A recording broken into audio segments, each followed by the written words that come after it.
Hi, magandang araw mga kasmorg. Ako po si Ate Mars, ang inyong Smorgasbord Pinay. So magbibigay lang po tayo ng mga kaalaman para sa araw na ito. Bali, ngayon pong araw ay araw ng Ramadan.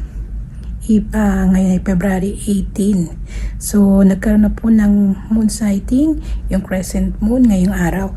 So kaninang madaling araw ay nagkaroon na po ng pag-start ng fasting. Bali kaninang pa Fajr, nag-start na po yung fasting. So yun yung ang oras kanina dahil nandito po kami sa Alcobar. And papakita ko sa inyo dyan ay nag-start na po ng 4:52 ng umaga. So mabibreak nila yung kanilang fasting sa Maghrib mamayang alas 5 ng 32 ng hapon dito sa Alcobar. Yung pong oras ng mga dasal at ay iba-iba po sa buong mundo sa mga Muslim. So, una pala natin sasabihin yung hindi mag-uumpisa ng February 18 kasi bukas pa sila, February 19 nandyan. Papakita ko na lang sa inyo isa-isa or babasahin natin yung mga lugar na kung saan ay mag-start pa ng fasting ng mag-start pa ng Ramadan ng February 19 at yung iba naman ay February 20, depende po kasi sa moon sighting or sa kanilang lugar. Bali marami-rami po pala ang mga bansa ang hindi mag-uumpisa ng Ramadan ngayong araw. Ito basahin natin, nakalagay dito, ipopost ko rin po dyan sa harapan, ay nandito ay Indonesia, Turkey, Malaysia, Singapore, Japan, at meron din namang sa first time katulad ng Oman, tapos meron ding Egypt, meron ding Australia na mag-start ng February 19. So, yung di nabanggit katulad, ay mga nabanggit ko katulad ng Malaysia, Singapore, Philippines, Japan, Brunei, sa Middle East or North Africa katulad ng Oman, Turkey, Egypt at Jordan. Tapos sa France, ayan. Din dito na kaya po pala nag-uumpisa yung iba ng February 19 ay dahil sa time differences. Ayan. Meron ding iba na nag-uumpisa katulad ng India or Pakistan na pwedeng 19 or 20 depending sa local sightings ng moon. Maiba po pala ako. Gusto ko lang banggitin sa inyo, hindi dahil para ikumpara natin yung Muslim, Christian, or mga Chinese nagse-celebrate kasi iba rin yung kanilang religion. So gusto ko lang i-share kasi halos magkakasunod-sunod din yung kanilang celebration. Katulad kahapon, yun yung start ng Chinese New Year. Tapos meron sila palang 15 days na celebration. And taon na to ay tinatawag na Year of the Fire Horse. Dami pa tayo ng pwesto mga kasmars kasi nga medyo maingay doon. So, Chinese New Year nga pala is February 17. So, halos magkakasunod lang rin pala yung Ramadan. At saka meron din palang 15 days na Chinese New Year celebration na magtatapos until March 3, 2026. So, konti lang information na ibibigay natin. And next naman, halos magkakasunod din pala yung Christian celebration lang, lalo na yung mga Catholic yan, and yung tinatawag na Lenten season na nag-start din pala yung pagpapahid ng apoy, yung tinatawag na Ash Wednesday noong February 18, which is today mga kasmorgs.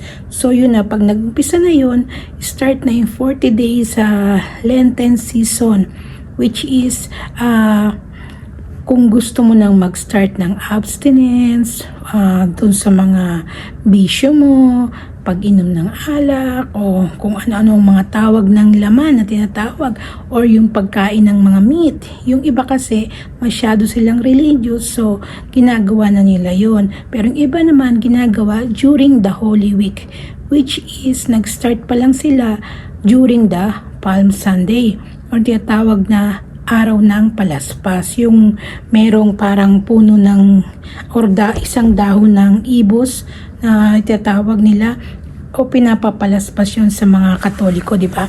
Yun yung tinatawag na paghahanda sa pagdating na pagpasok ni Jesus doon sa Jerusalem. Bali sineselebrate yun during the Palm season. And yung tinatawag na merong 7 days na tinatawag na Holy Week. Pero hindi na binabanggit doon yung Good Monday, Good Tuesday, Good Wednesday, diba? Wala nang ganon. So, from Palm Sunday, susunod na yung Monday, Thursday, or yung tinatawag na Holy Thursday. And next naman is yung Good Friday and yung Good Saturday. Next na is Easter Sunday. Yun yung tinatawag na pag-celebrate ng pagkabuhay ni Jesus. So, yun lang mga kasmorgs. Mag-i-start na kaming mga Pilipino at ibang lahi dito sa kaharian ng Saudi Arabia ang aming Ramadan ngayong araw. So, ngayon nakapasting na ang mga tao dito na Muslim, at yung amo ko naman, since hindi siya pwede dahil may bawal sa pag-fasting ang merong menstrual period. At yung mga hindi kaya ng katawan, siguro yung may mga sakit na maluluba, hindi ina-advise. Pero kung kaya mo naman, pwede naman na fasting kahit merong sakit. At saka yung mga bata. So, update ko na lang kayo mga kasmorgs kung ano yung mga kaganapan ngayong 2026 dito sa Saudi Arabia. Actually, hindi lang sa Saudi Arabia pala merong Ramadan ha. Lahat ng mga iba't ibang bansa sa buong mundo ay nagsiselebrate ng Ramadan. 1 month po iyon na magpa-fasting, at pag-break ng dawn, Maghrib na, yun yung magpipray sila, at pagkatapos noon ay bago sila mag-pray pala, magbe-break sila ng fasting. Inom sila ng, pwedeng uminom ng tubig o kaya yung holy water which is Zamzam, and kumakain sila ng dates kung ilang peraso yung pwede sa kanila, and pwedeng uminom ng laban o kaya tubig lang, saka sila magdadasal. At pagkatapos noon ay pwede na silang kumain, yung tinatawag nilang iftar meal. Yun. At meron naman tinatawag na, yung iba nag-dinner pa, yung iba diretso na suhur. Yun yung pagkain bago fasting ulit sa susunod na araw. Yun. So, biltaan ko lang kayo ulit mga kasmorg kung ano yung mga pagkain, yung mga kaganapan ngayong Ramadan ng 2026. Yun lang, maraming salamat. God bless everyone. See you on my next vlog. Bye bye. Masalama. Syukran katir.